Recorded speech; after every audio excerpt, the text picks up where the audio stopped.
আও মুশাহানান। এই কথাটা অনেকবার অনেক হাদিসে আসছে, যতবার এই লাইলাতুল নিসফুল শাবান এই ব্যাপারে হাদিস আসছে, এই কথাটা ম্যাক্সিমাম হাদিসের মধ্যে আসছে। একটা হলো শিরক আর এই মুশাহানান মানে প্রতিহিংসা পরায়ণ, বিদ্বেষপূর্ণ মনোভাব যাদের দিলের মধ্যে আছে। পৃথিবীটা তো ধ্বংসের কারণেই ঠিক, আমি সবকিছু অর্জন করবো, আমি কাউকে করতে দিব না।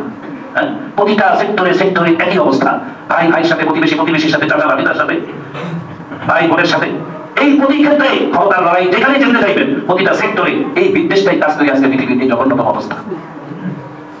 এই মুশাহানান বিদ্বেষপূর্ণ মনোভাব, হিংসা মনোভাব যাদের মধ্যে আসে, এদেরকে আল্লাহ তওবা না করলে কি করবেন না, এই সাধারণ ক্ষমার রাখলেও ক্ষমা করবেন না। এই হিংসা ব্যাপারে বলা হয়েছে, হিংসাকে আল্লাহ রাসূল বলেন যে আগুন কাঠকে যে এরকম পোড়ায়া ছাই করে ফেলে, হিংসা বিদ্বেষ নেক আমলকে এরকম পোড়ায়া ছাই করে ফেলে। হিংসা করা কি আছে? তার তাকদীরে যেটা আছে সেটা পাই, আমার তাকদীরে যেটা আছে সেটা আমি পাবো।